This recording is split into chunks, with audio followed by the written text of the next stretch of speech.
All right, so welcome to the Highland Lakes Realtor Show. My name is Chad Nelson. This is my lovely co-host, Julie Green, and here's what you can expect from this show.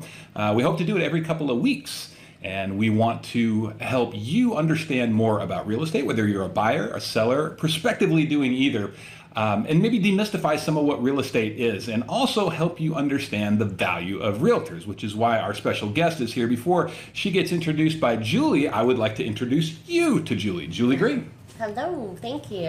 All right, so like you said, I'm Julie Green. I'm with Lake Life Realty in Kingsland. And our special guest today is Miss Betty Ward. If you've been under a rock, you might not know her, but she is the president of our Highland Lakes Association of Realtor Board. And Miss Betty. Well, thank you. Thank you for having me today. Like you said, I'm Betty Ward, and I'm with Gillian Realty and Associates. And I've been a realtor for 19 years, and actually moved here to the Highland Lakes in 2012 and started doing real estate here in the Hill Country, and it's just been a great opportunity. And recently I've been very involved on the board and serving as president this year, and I look forward to serving our association. Have you let the position of president go to your head yet? I'm just wondering, because some people. No, I'm just kidding. You let's jump right into this. And I certainly want to hear from Julie too. Real estate is very intimidating for a lot of people, Yes. Especially when they get into it for the first time and they have some preconceived notions of what to expect. Whether they're selling their home, whether they're looking for a home, there's a lot of terminology that you don't use anyplace else other than real estate, but also you're interacting with people you've never worked with before. And so you want a trusted relationship with somebody who not only understands what those terms are and those scary processes and what the money means and all those things, but also kind of makes it easy to understand. When you first got into real estate, do you remember it being very intimidating and overwhelming? And as time has gone on, has it gotten easier? How's that work for you? Yes, definitely. And it's intimidating on both ends. I mean, because your buyer, your seller are intimidated by you as well. I think the longer you do it, the more comfortable you get with it, the more knowledge you have, the easier it is, obviously. So. Yeah, for sure. You were an educator. 25 years, is that correct? That is correct. That's correct. Yeah, you're not very old, so you've been busy since you were very, very young. Well, thank you. Yeah. Thank you for that compliment. I'll take it. Yeah, and so much of what we do in real estate is educating our clients and also the general public. Have you been able to utilize some of your educational background, not only in how you interact with people, but maybe it helps you learn better by teaching others? Has that been part of your process as well? Oh, absolutely. And matter of fact, there's a lot of educators, once they retire, go into real estate, because I think the skills that we learn in the classroom we use in real estate constantly. It's detail work, good people skills, because when you're in the classroom you have to take care of parents and students, and it kind of transfers over into real estate. So there's a lot of strong parallels between the two occupations. Yeah, for sure. What did you teach, by the way? I taught a lot of different things. I taught third grade and fifth grade, and then sixth grade language arts, and then my last few years I was a gifted and talented teacher. So I was not in that last category, but I was both a third, fifth, and sixth grader. So I'm probably most like the third grader. But you know what? I really do think you're gifted and talented. I really do. That's something. When you find out what it is, let me know. So Julie and I, we've actually only met a couple of times, and one of the things we talked about is we're relatively new to real estate compared to 19 years. I think this is my fourth year, for example. It's my third year. Yeah, and there's so many things that come up time to time, and I always think people who are not realtors or are not in the real estate business, there's like a couple of different ways to go when something new comes up. You can be scared of it and not want to address it, or maybe you can even go to the other extreme and just pretend like you know what you're talking about, kind of at your own peril. As realtors, we experience the same thing. I, for example, am in the midst of a transaction right now. I have never been part of something like that before, and I can only imagine how it is for my clients. Talk a little bit about, from your perspective, things that you're learning as you go along that maybe should put people who are not involved in real estate at ease, because we're all still learning. Well, I think the best part of being in real estate is you can phone a friend. I mean, you can call your broker, you can call other brokers, even if they're not in your office, and say, hey, I've got this really weird thing, what would you do? And you can get lots of different opinions and just form your best response from there. But everybody that I've met in the real estate industry, not necessarily in my office, they're all willing to help. Except Will. No, that's not true. That's not true. Will and I are friends. That's fine. No comment. He's a great guy. Also happens to be your broker, so I probably shouldn't get you in trouble. As you've gone along too, I imagine you've had an opportunity to teach a lot of other realtors different things that you've experienced, but also maybe walk through some things with them. Talk a little bit about that as well.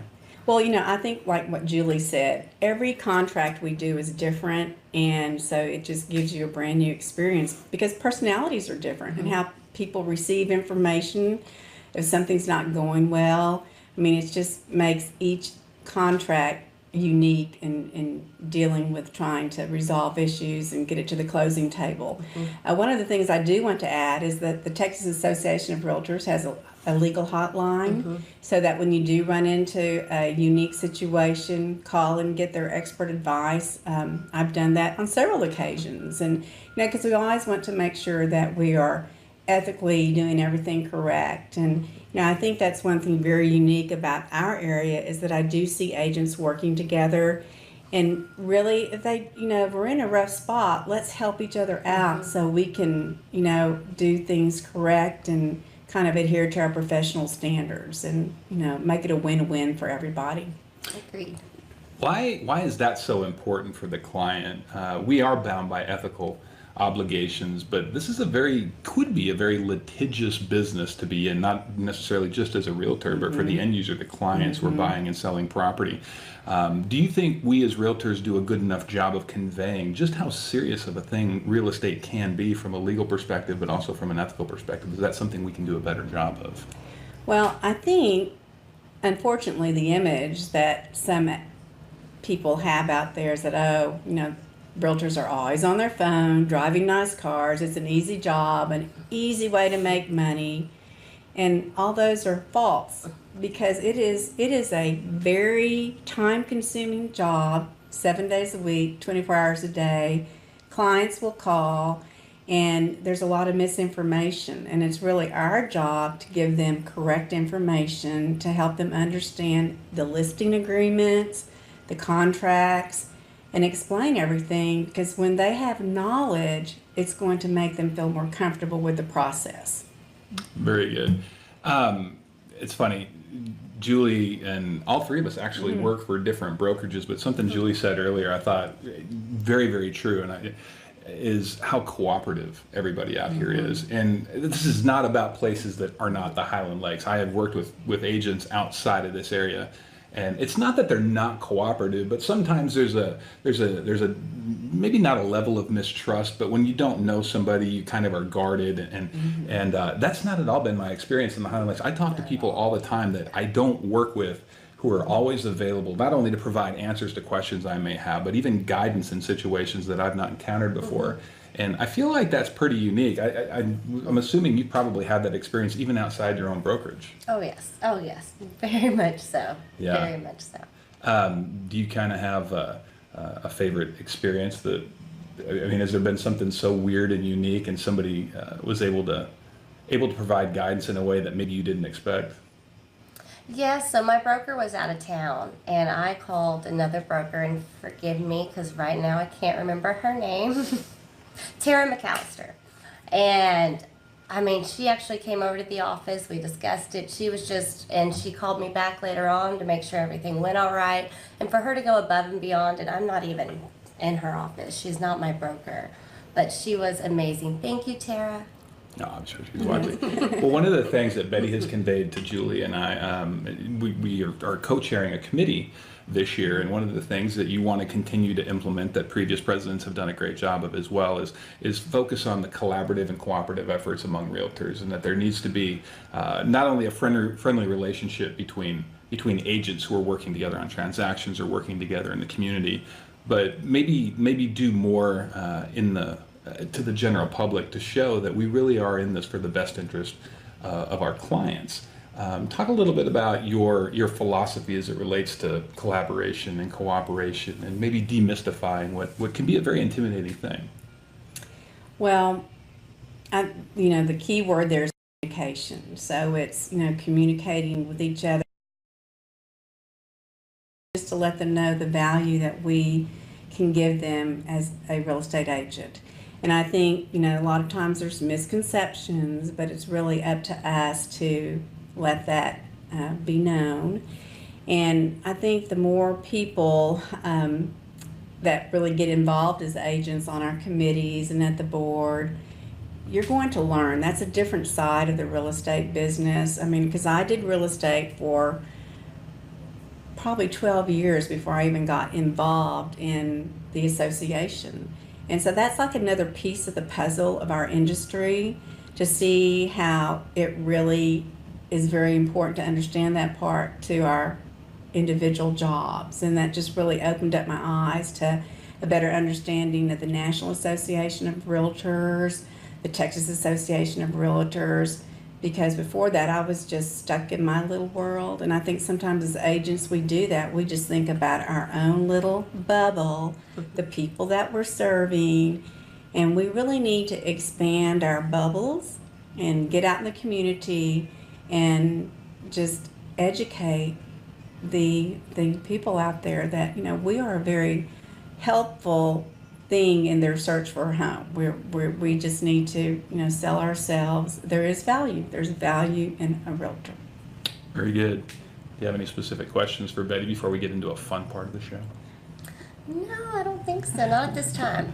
All right. So Betty, you have no idea what I'm about to ask you. Oh no, I can hardly. So I stayed up 5 consecutive nights dreaming up the craziest. I didn't do that. But you were a teacher for 25 years. You taught 3rd grade, 5th grade, would you say 6th grade, and gifted and talented. Yes. All right. That's right. So I am certain you have some stories about students that you've kind of kept to yourself for many, many years.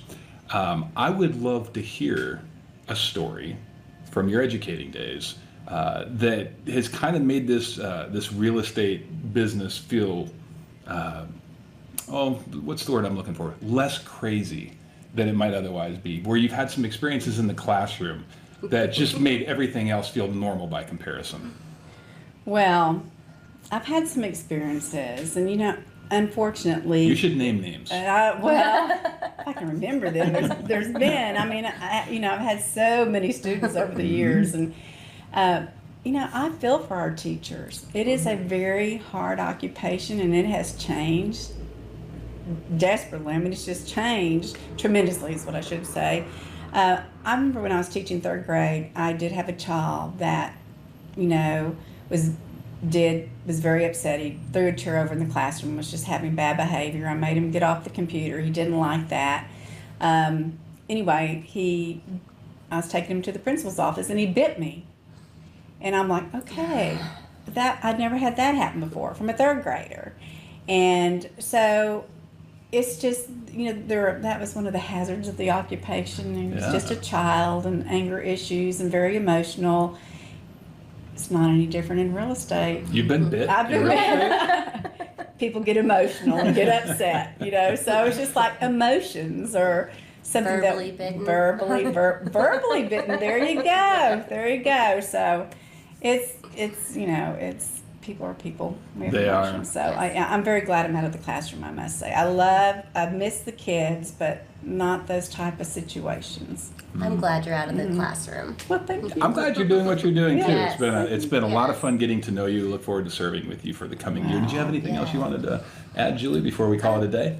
Well, actually, you're doing a new adventure right now. You kind of took on a new role in your industry or in real estate. Do you want to talk about that? Which one?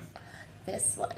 Oh, yeah. No, I'm glad to. I have had the privilege and the blessing of having a broker who has taught me a lot in the 4 years, or close to 4 years that I've been doing this. And we had talked off and on about taking a different approach to what real estate is, and one of those things we wanted to do, and one of the things that I wanted to be committed to do, was promoting people that I worked with on the other side of it. In fact, I leave reviews for other realtors. I think it's important that we support each other, and less about comparison versus people have different needs and different preferences when they go to work with somebody. And I'm very happy to refer to somebody outside of my area of expertise who I don't necessarily work with, who I know can better serve them. And that doesn't make me unique. Every realtor I know does that.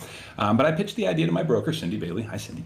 I was like, I want to take a little bit different approach to that, but also to compensation. And so she was very supportive and helped me put this together. So I have been in business for myself now since July of last year at Crossings Real Estate.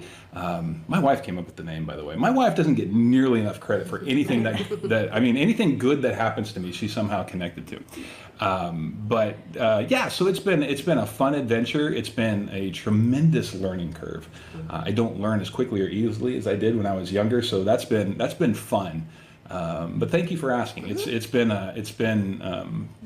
if I can say, it's been a real blessing to me. Not just because I'm in business for myself, but because I've gotten to ask really important questions, not only from my broker, Cindy, but Betty's taught me things. You and I have conversations about really important things. And without getting too deep here, I want that to be a reflection of what motivates me in my life, and that's my faith and my family. So it's just a natural outgrowth of that. I get to do a lot of other things in addition to real estate. I get to minister, and I get to do a little bit of marketing here and there. So it's been a really, really fun adventure. So thank you for asking. Yes. Yeah. And before I leave that subject, it's funny. I always wanted to know from other people who've been doing this a long time. How do you know when you're good at real estate? How do you know when you're a good realtor? Because I'm trying to figure that out for myself. Well, I think when you get the phone calls to list properties and go show houses and get repeat customers, and I mean you have to know in your heart that you're doing what you're doing. It's the purpose that you're called to do. Yeah. So you made a choice to get into this profession, and then you have to go at it with faith and vigor every day, because there's so many agents out there. And I love what you said about comparison. When you start comparing yourself to other people, you can find yourself in a pit going, why are they getting all the sales, or why are they getting the listings? But we all have something to offer. And you just have to be yourself, get out there, connect with people, build those relationships, and those people will be at your doorsteps. Very good. Well, thank you for that. Well said. Well, Julie and I are going to be doing this every other week is the plan, and we will have special guests every other week. Sometimes it'll be somebody like Betty, who's been in real estate for a time and is taking on a new endeavor, leading the Highland Lakes Association of Realtors, which I'm excited about. That, by the way, you're going to be fantastic. Yeah. We'll see. But we've got this. we've got plans to talk about specific topics that are sometimes misunderstood, or maybe just add to your knowledge as an end user, as a client, for knowing more about how real estate works, and maybe even help you ask better questions of your realtor. We're also going to have some people from the area talking about the area market. We're going to have our friend Tammy Manning on the show in a couple of weeks, we hope, to talk about flood recovery. She's the executive director of the Highland Lakes Crisis Network, in addition to being the realtor along with you over at Lake LBJ Life Realty. And so we're going to have a lot of stuff to talk about. We'd love for you to share this with your friends and your family, your spheres of influence. We're going to ask realtors to do the same. But if you get something from this, share it with somebody. And we hope it'll be fun, too. Yes. This isn't just boring real estate talk. We enjoy that part of it. But we also want you to get to know people better. And as Betty said, find value in hiring a realtor to help you either make a purchase or make a sale. Because as most people know, the cliche goes is very true. This is the largest investment most people will ever make, financially, but also in terms of just what it could cost you if you don't do it well. Yes. So, if with your permission, do you have anything else you'd like to leave? I just look forward to working with both of you this year, and I wish everybody the best in 2019. It's going to be a great year. It really is going to be a great year. It is. It is. I just want to say, if you want to come on the show, if you want to be a guest, just message Chad or myself. If you have any questions about anything we talked about, you can drop it in the link below.